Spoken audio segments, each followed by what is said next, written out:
Permítanme iniciarme y recordarles algo que todos ustedes ya saben, que el síndrome de Down es una alteración genética, hoy todavía irreversible, después hablaremos de esto, que se caracteriza por la presencia de un cromosoma de más en el par 21 en el cariotipo, es decir, en el mapa genético de una persona. Por eso se llama también trisomía 21. Las personas con síndrome de Down tienen 47 cromosomas en vez de 46 que presenta el cariotipo normal. Este cromosoma de más es como una nota discordante en una fantástica partitura musical que modifica la armonía, el ritmo y el tono de la partitura. Cada vez se van aclarando mejor en las sucesivas reuniones científicas en las que se analiza la biología molecular del síndrome de Down, las razones por las que en una misma trisomía, como es la del cromosoma 21, la expresión fenotípica, es decir, del aspecto externo del individuo, puede ser tan variada y dispersa. Teóricamente, la sobreexpresión de genes en razón de 3 a 2 debería originar una similar sobreexpresión de sus productos resultantes, las proteínas. Nada más lejos de la realidad, porque la variedad de alelos en un mismo gen, por una parte, la interacción entre genes del mismo cromosoma o de otros cromosomas por otra, y la interacción entre las proteínas resultantes son mucho mayores en la trisomía que en la disomía y configuran un resultado extraordinariamente variable. Ello repercute en el número de órganos afectados y en la intensidad con que se encuentran alterados. Así, por ejemplo, vemos que unas personas con síndrome de Down nacen con cardiopatías y otras no. En las que la tienen puede ser de diversa naturaleza y afectar a válvulas distintas o con diversa intensidad. Lo mismo ocurre con el cerebro, pero de forma más acusada porque el número y la variedad de células que lo componen es muchísimo mayor y su funcionamiento es más complejo y variado, por lo que necesariamente tienen que intervenir muchos más genes en su desarrollo y en la regulación de su funcionamiento a lo largo de la vida. De ahí, insisto, la enorme variabilidad de la afectación cerebral que se demuestra en las distintas personas con síndrome de Down. Yo quisiera hoy, en primer lugar, decirles que la persona con síndrome de Down es ante todo y por encima de todo una persona intrínsecamente humana y como tal, plena de dignidad, merecedora de toda consideración como la que prestamos a cualquier otro ser humano. Su dignidad es inherente a su humanidad y así ya lo ha reconocido la Convención Internacional sobre los Derechos de las Personas con Discapacidad, recientemente aprobada por la ONU. Tiempos atrás se la excluía y se la rechazaba. Hoy parece incluso que nos estamos pasando al contrario extremo. Me gustaría que mi exposición tratara de poner las cosas en su sitio.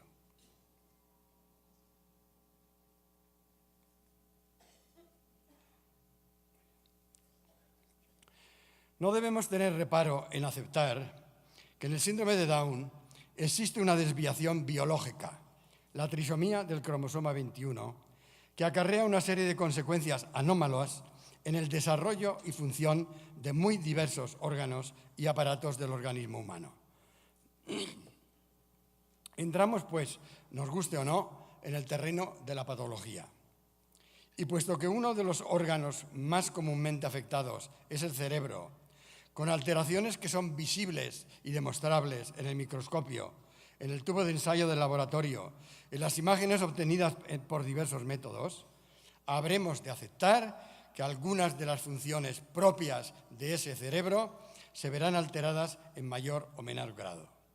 Esto no resta un ápice a la dignidad humana de la persona con síndrome de Down, pero hemos de reconocer que determinadas expresiones de la vida y función de ese cerebro se desvían de la normalidad unas veces en su dimensión cognitiva, otras veces en la del comportamiento, otras veces en la capacidad de adaptación y otras en su habilidad comunicativa. Negarlo, o lo que aún me parece peor, aceptarlo como algo normal, pero simplemente distinto, no nos lleva a ninguna parte.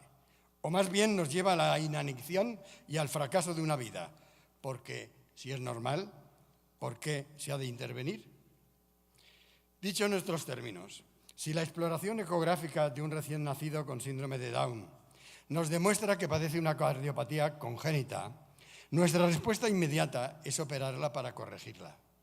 Pues bien, si la ciencia neurobiológica nos demuestra que estructuras cerebrales como son el hipocampo, la corteza prefrontal o el cerebelo de las personas con síndrome de Down presentan alteraciones de tamaño o de organización cuando se las compara con las del resto de la población, lo lógico es analizar qué consecuencias se derivan en los terrenos del comportamiento y de la conducta, de la capacidad cognitiva, del lenguaje y el habla, con la finalidad de mejorarlas.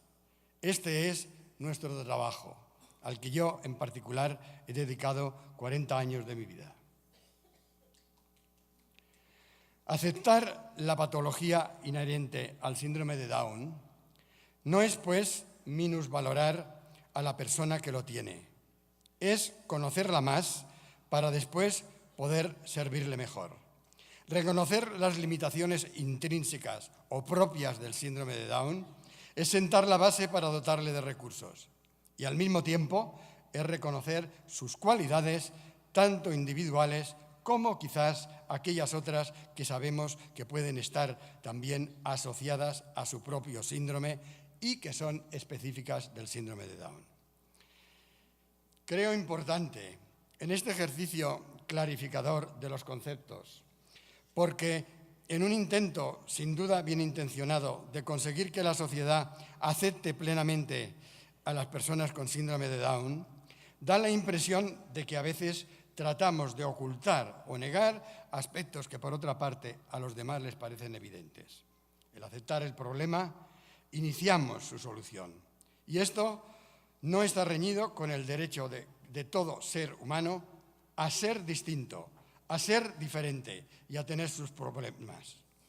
Todos los tenemos, pero también, amigos míos, tenemos el derecho a, si es posible, intentar buscar soluciones. El futuro de la intervención educativa.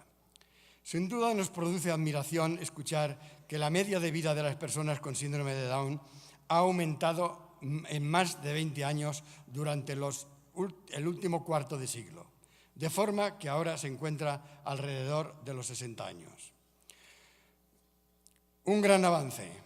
Esa prolongación de la vida ha sido concebida merced a la aplicación cuidadosa de unas normas ajustadas de atención sanitaria, vacunación, detección precoz de anomalías, corrección quirúrgica, prótesis terapéutica farmacológica racional, etcétera, etcétera.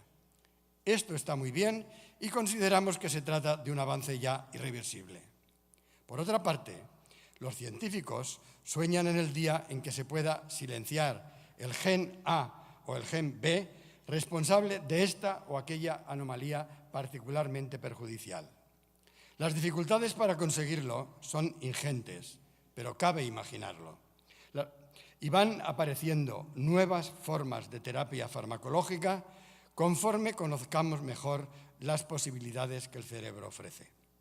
Pero eso no es suficientemente satisfactorio si, junto a la buena salud, la persona con síndrome de Down no dispone de recursos adecuados para vivir esa vida en plenitud y sentirse satisfecha consigo mismo.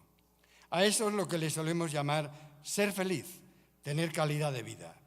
Sentirse satisfecha consigo mismo significa conocer, conocerse y aceptarse, apreciar lo que le rodea y sus posibilidades de disfrutarlo, y apreciarse a sí misma con sus posibilidades y con conciencia de sus limitaciones.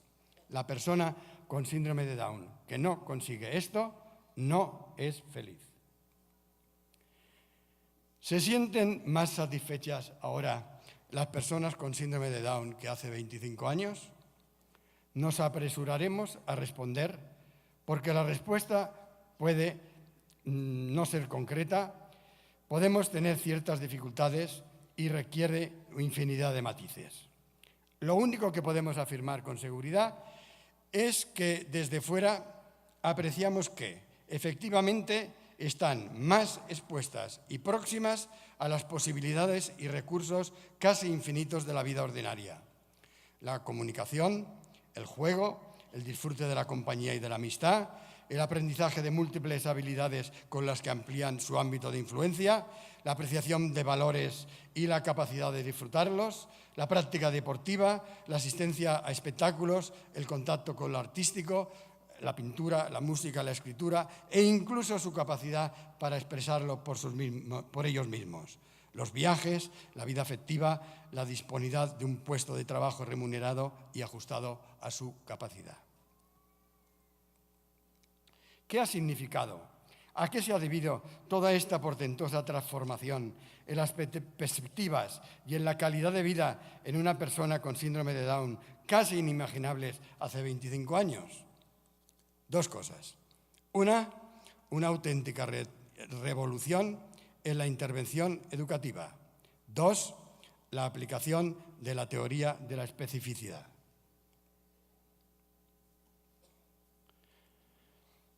Una auténtica revolución en la intervención educativa. Una revolución pacífica, pero no menos radical que cualquier otra. Una revolución que empezó por aceptar a la persona con síndrome de Down tal como es y por creer en ella. Una revolución que empezó por demoler los mitos de los no. No podrá hablar, no podrá leer, no podrá comprender valores, no podrá hacer esto, no podrá hacer lo otro. Una revolución que sustituyó el no por el sí. Es capaz de hacer, es capaz de aprender, es capaz de trabajar, es capaz de disfrutar, es capaz de asombrarnos. Una revolución que se esforzó por incorporar, integrar, que es mucho más que incluir, a la persona en la sociedad, dotándole de medios y recursos para manejarse y adaptarse dentro de ella con sus luces y sus sombras. Una revolución que poco a poco ha conseguido que el 80% de los niños con síndrome de Down se eduquen hoy en los países desarrollados en la escuela ordinaria, plenamente incluidos con los alumnos de su edad. Sin esa intervención educativa, la transformación de la acción sanitaria de poco hubiera servido. Esa acción conjunta de salud y de educación ha significado la gran fuerza transformadora que está colocando al ciudadano con síndrome de Down poco a poco en el puesto que le corresponde. Pero hay más, la teoría de la especificidad. Especificidad igual a especialización. La especialización es un producto de nuestro tiempo. Se da en el mundo de la ciencia, del arte, de la técnica, del comercio y evidentemente se da también en el movimiento asociativo. La especificidad es el principio que da cohesión, fuerza, representatividad, autonomía y eficacia a nuestras asociaciones. Conocer la especificidad significa conocer la identidad de un síndrome, en nuestro caso el síndrome de Down. Significa estudiar cuáles son las características propias que lo definen, que son, como dicen los médicos, patognomónicas, que no se dan o que se dan de forma distinta o en desigual proporción en otros tipos de retraso mental. Significa conocer los límites con otros tipos de patología cerebral. Significa diferenciar de forma científicamente objetiva y no sin lagunas y dificultades lo que es común con otros tipos de discapacidad cognitiva y lo que es exclusivo del síndrome de Down. La especificidad no es negar las muchas cosas que son comunes con otros síndromes o con el retardo mental en general. Es evidente que hay muchos más elementos comunes que hemos de saber aprovechar y que no hemos de tener ningún inconveniente en reconocer. La especificidad no significa segregar a las personas con síndrome de Down con respecto al resto de la población, tenga o no discapacidad intelectual. No significa tampoco hacer guetos para las personas con síndrome de Down, ni crear centros o servicios exclusivos para las personas con síndrome de Down, especialmente en la edad adulta. Cuando estos existen, son la excepción que confirma la regla y normalmente hoy se organizan porque fueron creados hace años como centros de investigación, de recursos, de apoyo a la integración y en general se convierten en centros de referencia para el síndrome de Down. Nadie ha dicho que un joven con síndrome de Down no pueda trabajar o formarse o ocupar una vivienda tutelada con otros jóvenes que tengan o no discapacidad. Es más, mantener servicios específicos para personas con síndrome de Down en función del síndrome solamente va en contra de cualquier criterio de integración. Lo que sí defendemos es que la prestación de estos servicios a todos los niveles, escolar, laboral, social, debe hacerse desde forma absolutamente especializada y con programas específicos que atiendan a las limitaciones y necesidades concretas de cada persona con síndrome de Down. Y que poco a poco esta atención tiene que darse en los servicios ordinarios, en las escuelas, en los hospitales de nuestra comunidad.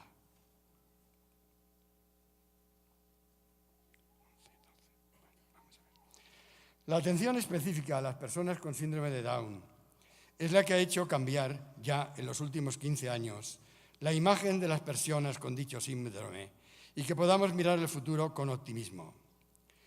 Y esta atención específica se ha traducido ya, fíjense ustedes lo que les voy a decir, en una mayor esperanza de vida, un mejor estado de la salud, un mejor funcionamiento intelectual, una mayor conciencia de sus posibilidades y limitaciones, un mayor grado de competencia para tomar decisiones, una mayor destreza para trabajar y vivir con mayor autonomía e independencia.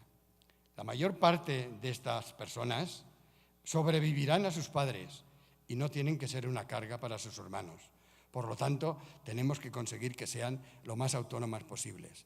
Estas son las personas con síndrome de Down de hoy y las personas que queremos. Y esa es la imagen que hoy tiene ya el síndrome de Down. Comprenderán ustedes que cuanto mejor conozcamos las características específicas del síndrome de Down, en sus aspectos genéticos, médicos, cognitivos, perceptivos, sensoriales, conductuales, de envejecimiento, etc., podremos diseñar métodos terapéuticos y de intervención mucho más directos y eficaces para paliar o compensar las limitaciones que, como he explicado anteriormente, produce la trisomía 21. Por eso hoy aprenden a hablar, a leer, a escribir, a controlar su conducta, a trabajar, a comportarse como niños, jóvenes o adultos de su edad que no tienen el síndrome de Down. Todavía hay quien defiende que las personas con discapacidad tienen que atenderse, educarse y rehabilitarse en grandes centros y con modelos comunes que no atienden a la especificidad de los diferentes síndromes. Esto en los países del este y en los países de Asia y tal es muy frecuente, ¿eh? Cuando hoy, por lo contrario, en los países más avanzados se aboga por un modelo en el que el centro pequeño, ubicado en un entorno integrador y que tiene como primer indicador de calidad la atención especializada, son elementos claves para la atención a las personas con discapacidad cognitiva, simplemente porque está científicamente probada su eficacia. ¿Es una realidad demasiado idealizada?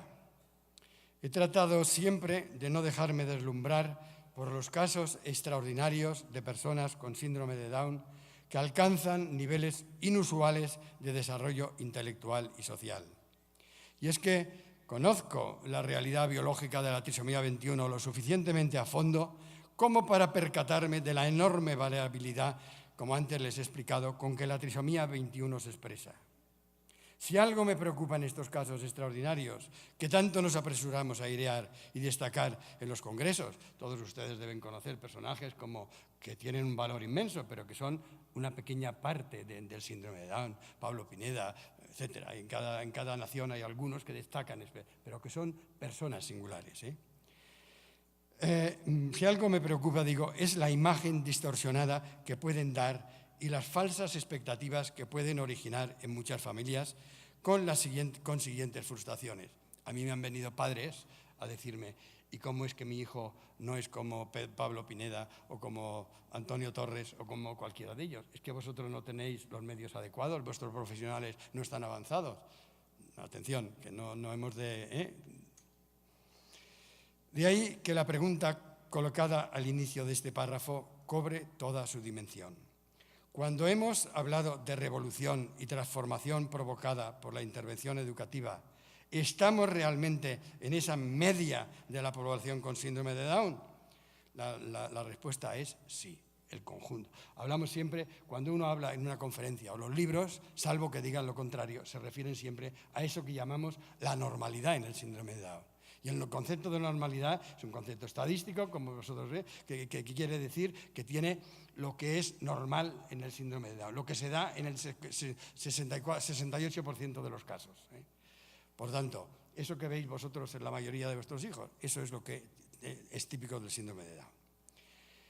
No es una realidad idealizada, porque lo estamos comprobando hoy de manera sistemática en numerosos adolescentes y jóvenes adultos de cualidades, por otra parte, muy ordinarias y que tiene su razón de ser. La transformación iniciada con los programas de intervención temprana han tenido, por encima de todo, una repercusión esencial: mostrar a los padres su posibilidad de convertirse en agentes fundamentales del cambio, es decir, en sus ejecutores. En la medida, mayor o menor, en que nos hemos hecho conscientes de que la acción de los padres tiene una virtud modificadora sobre el proceso de sus hijos, nos hemos convencido de que ellos no son meros sujetos pasivos a los que hay que dejar tranquilos y a su aire, a su evolución natural, sino que han de intervenir eficazmente en el cuidado y atención de sus hijos. ¿Con qué problemas nos hemos encontrado?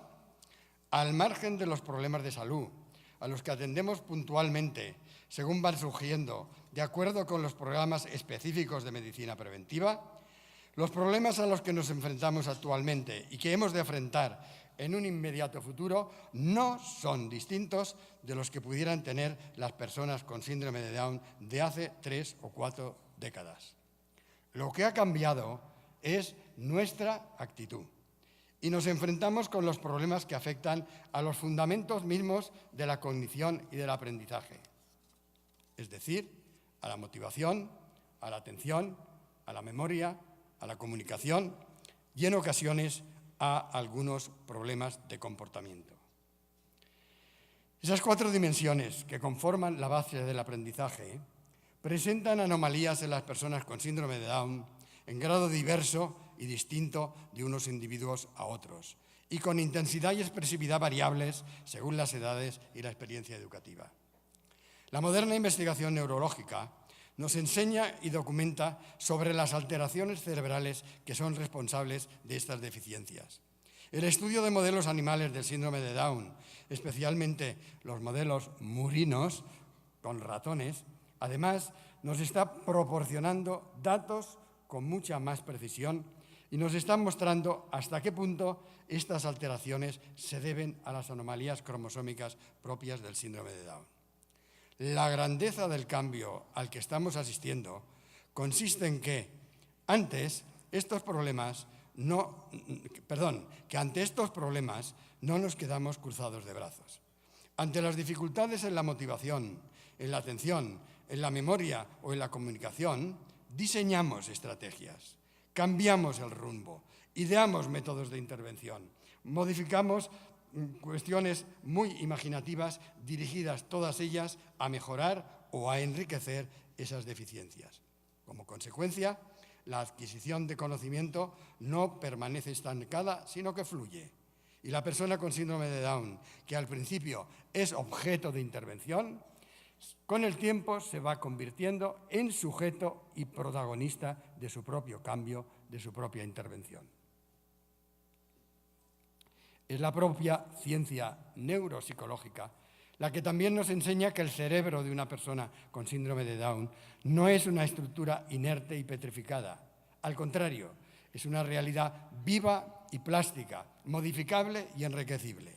Ya no nos ponemos límites, aunque sabemos que los hay, y que la patología inherente al síndrome de Down no puede actualmente ser corregida en su totalidad. Ni nos creemos lo de los techos. Se rompió el de la lectura, se está rompiendo el del lenguaje, el de la comunicación, y el de la orientación, y el de la estimación, y el de la vivencia de valores, y el de la capacidad de vivir con relativa autonomía. Ni nos creemos lo de las edades tope a partir de las cuales el aprendizaje es imposible. El gran cambio consiste en que esta nueva realidad ya no es la excepción. Por el contrario, afirmo que una amplia mayoría de la población con síndrome de Down tiene condiciones para acceder a ella, de forma que su vida adulta, que lógicamente ha de abarcar la mayor extensión de su vida, sea una vida en la que se consoliden todos esos aspectos que han de contribuir a su satisfacción personal. Este avance ni es espontáneo ni es gratuita. Vamos a decir muy claramente y con rotundidad, para que no haya lugar a dudas, las consecuencias biológicas de las alteraciones cromosómicas propias del síndrome de Down perturban permanentemente y de por vida la función de los circuitos formados por las redes interneuronales. Están constantemente vertiendo material tóxico sobre las neuronas. El único modo actual de contrarrestar esa acción perturbadora, en tanto no se encuentren instrumentos adicionales que ya empiezan a diseñarse, es favorecer el funcionamiento neuronal y activar circuitos compensadores del cerebro que restablezcan parte de la función perdida. Eso es lo que está haciendo la intervención temprana primero y después la intervención educativa específica. Por consiguiente, si no hay intervención, no se desarrollarán la motivación, la atención, la memoria y la comunicación. Pero no basta con desarrollarlas, hay que mantenerlas, Por eso, su ejercitación ha de permanecer de manera constante a lo largo de toda la vida. Pero, atención, la atención y la intervención ha de ser continuada y permanente. El no avanzar en el síndrome de Down, fíjese lo que les digo, el no avanzar significa retroceder. Lógicamente, ajustada en su forma y modo a la edad, a los intereses, a los logros alcanzados anteriormente, a las circunstancias del tiempo y del espacio. Hoy tenemos asegurada la atención temprana. Tenemos asegurada con dificultades la etapa escolar, pero tenemos claros los objetivos que ha de cubrir esa etapa escolar para que nuestros jóvenes ingresen en esa insegura fase de la transición a la edad adulta y al mundo del trabajo.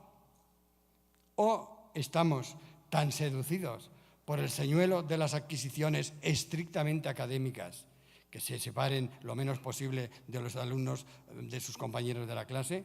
Imploran con frecuencia a los padres, cuando lo que necesitan por encima de todo es una buena formación para la vida real, preparación para el trabajo, correctas habilidades sociales en el mundo real, dominio de la lectura y de la escritura, dominio de la capacidad comunicativa. Debemos preguntarnos qué están haciendo ahora nuestros jóvenes que han superado la etapa escolar. ¿Cuántos ocupan ya una posición laboral adaptada a sus cualidades y aptitudes? ¿Cuántos siguen un programa de continuidad en la formación y de ocupación efectiva de su tiempo? O, por el contrario, se habrán vuelto a recluir en sus casas sin más horizontes que la televisión, ese gran instrumento de ocio y tiempo libre al que dedica gran parte de su tiempo la mayoría de nuestros jóvenes con síndrome de Down, según indican las encuestas, por lo menos en España. ¿Queremos hablar de futuro para las personas con síndrome de Down? Pues afrontémoslo de raíz, dándoles ocupación seria y remunerada, integrándoles en el mundo laboral y social.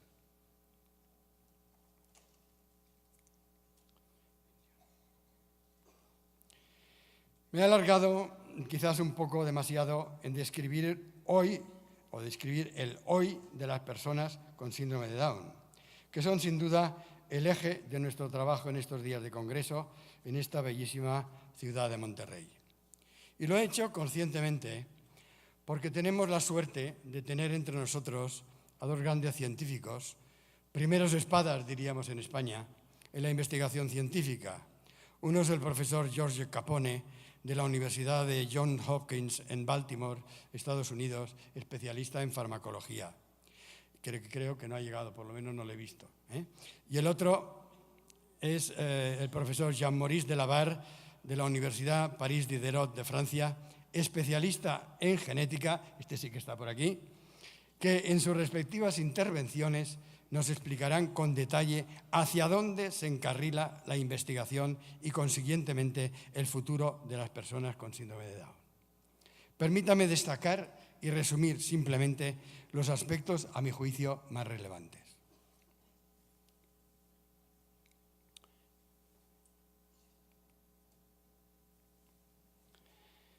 El síndrome de Down en los próximos años. Farmacoterapia cognitiva y bioquímica aplicada. Hace tan solo unos años, las opiniones autorizadas en la materia coincidían en que no se había podido demostrar la existencia de moléculas realmente capaces de mejorar el desarrollo y funcionamiento cognitivo de las personas con trisomía 21. La situación es distinta hoy en día, porque se ha iniciado la era en la que por fin se puede analizar con base científica firme la acción de fármacos que hayan de resultar beneficiosos para las personas con síndrome de Down. Eso se ha conseguido gracias a dos cosas. Se ha racionalizado los objetivos y se han sentado las bases metodológicas de un buen ensayo clínico con capacidad probatoria. Y B, existen modelos animales suficientemente validados para probar primero en ellos los posibles efectos de un fármaco determinado. Obviamente, la moderna investigación parte del dato fundamental de que el síndrome de Down es consecuencia del desequilibrio orgánico debido a la existencia del cromosoma 21. Los modelos animales de que disponemos son modelos de ratón, modelos murinos, de dos categorías. Oirán ustedes hablar del ratón transgénico y del ratón trisómico. El ratón transgénico, muy brevemente, posee 3 copias de un gen, generalmente solo uno, presente en el cromosoma 21 humano, pero, y eso es una limitación, actúa en un ambiente genético disómico, normal, por tanto, con 2 cromosomas. El ratón trisómico presenta 3 copias de determinados segmentos cromosómicos del ratón que son sintéticos al cromosoma 21 humano. Esta última cepa es el modelo de síndrome de Down más completo del que disponemos actualmente y el que más se utiliza. Estrategias terapéuticas. Las estrategias terapéuticas que más relieve han cobrado hasta la fecha han seguido 2 diversos caminos. Son de destacar las siguientes. 1. Recuperar o normalizar características funcionales que se han ido demostrando alteradas en el síndrome de Down como consecuencia de la acción perturbadora de la trisomía 21. Es decir, se actúa sobre lo que podríamos denominar el resultado final de toda una cadena de eventos o circunstancias que terminan por constituir una alteración. La acción terapéutica trata de restaurar esa alteración y, lógicamente, de evitar que a partir de la acción terapéutica progrese. En este sentido, no se discute qué genes son los responsables. Se aborda el resultado final de su acción desequilibrada. El ejemplo más significativo de esta estrategia consiste en manipular diversos neurotransmisores cerebrales que se encuentran alterados en el síndrome de Down. Esto se ha realizado en ratones trisómicos. ¿Y cuáles han sido estos hechos? Incrementar la actividad de la noradrenalina, B. Incrementar la actividad de la acetilcolina.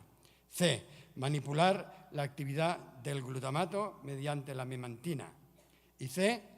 Los laboratorios Roche consiguieron en ratones trisómicos reducir el exceso de acción del neurotransmisor GABA en sitios específicos del cerebro con varios efectos beneficiosos. ¿Y cuáles eran estos efectos beneficiosos?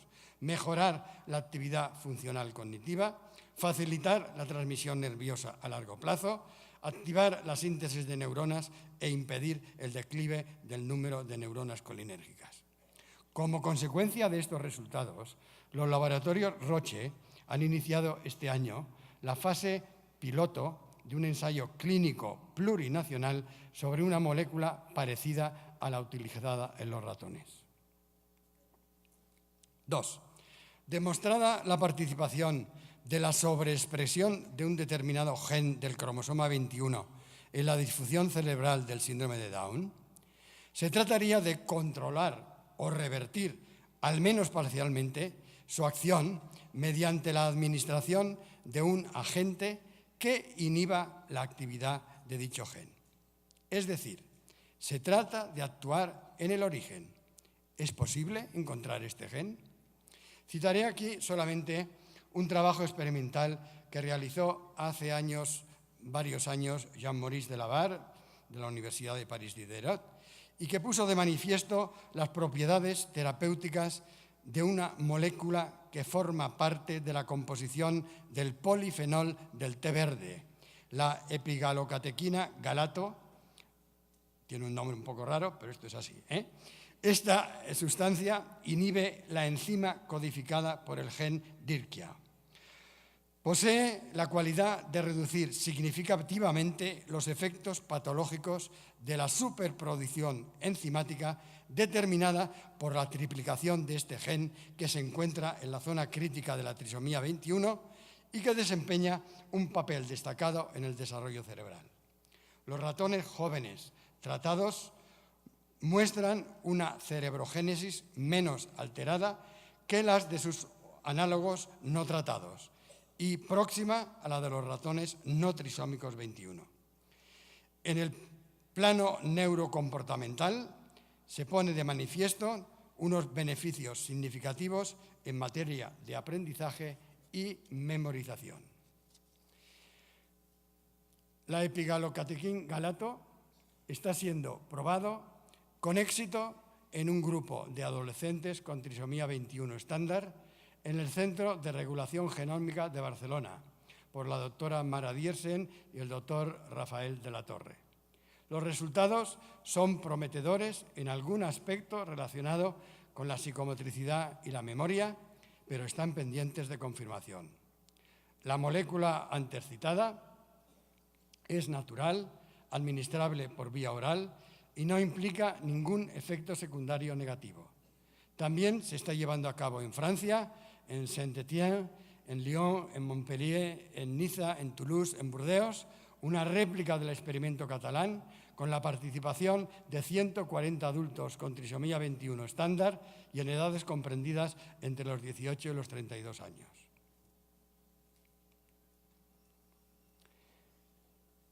La epigenética molecular. Estamos también asistiendo desde hace poco, muy poco, a los primeros pasos en la terapia epigenética aplicada al síndrome de Down. Epigenética significa más allá de los genes o sobre los genes, dentro de los genes, haciendo referencia a sus mecanismos reguladores y a los productos proteínicos de su actividad. Nuestra visión de los mecanismos que subyacen en el síndrome de Down ha evolucionado de forma radical. Nos damos cuenta ahora de que el desarrollo del cerebro y la cognición en este trastorno se encuentra alterado no solo por la sobreexpresión de genes específicos sensibles a la dosis, sino también por la desregulación de elementos genéticos no codificadores, por la expresión anormal de genes que no pertenecen al cromosoma 21 y por un conjunto de influencias epigenéticas. En esta última década se ha prestado creciente atención a explorar de qué manera este otro código oculto en el genoma contribuye al síndrome de Down. No puedo dejar de mencionar un último descubrimiento que han mostrado cómo un gen concreto del cromosoma X, el llamado XIST, XIST, es capaz de silenciar in vitro significa en un laboratorio, un cromosoma 21 completo en células madre con trisomía 21 derivadas de unas personas con síndrome de Down. Sin duda, en los próximos años seremos testigos de aportaciones biomédicas excepcionales que han de influir muy positivamente sobre las diversas alteraciones patológicas que forman parte del síndrome de Down.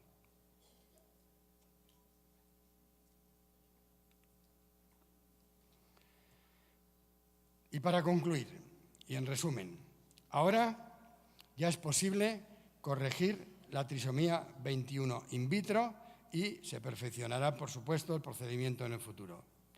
Segundo, parece que ahora ya es también posible regular la expresión de los genes críticamente implicados en el fenotipo del síndrome de Down. Esto también se perfeccionará en el futuro. 3. Están siendo estudiadas otras estrategias epigenéticas para reducir el exceso de producción de proteínas en las personas con síndrome de Down.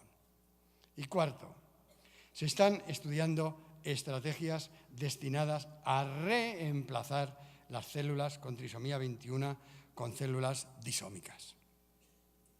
Quiero terminar diciendo que vivimos momentos de extraordinario optimismo pese a las limitaciones e insuficiencias de las que os he estado hablando. Nunca como ahora la sociedad ha estado más sensible y abierta al mundo de la discapacidad, a pesar de que aún debe estarlo más. Y quiero referirme a la visión que me otorgan, como he dicho, más de 40 años, de perspectiva dedicada al estudio del síndrome de Down y a ser testigo fiel y comprometido de la gran evolución que han experimentado las personas con síndrome de Down. Han pasado a ser, en muchos casos,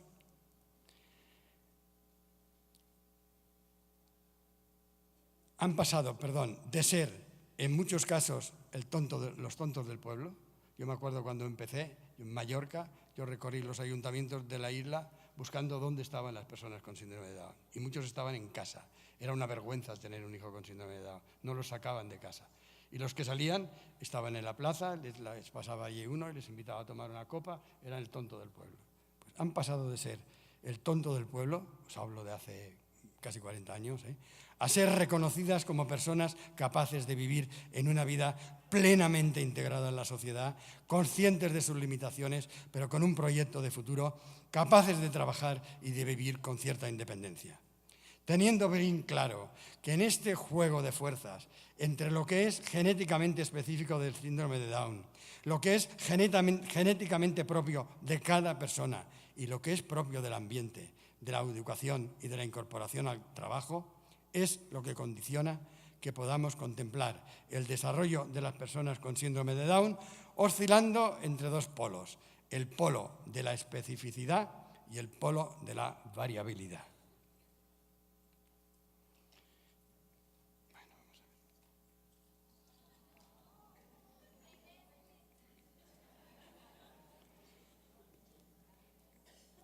Por eso, déjenme terminar afirmando rotundamente que las personas con síndrome de Down tienen hoy, más que nunca, toda una nueva vida por delante. Muchas gracias por su atención.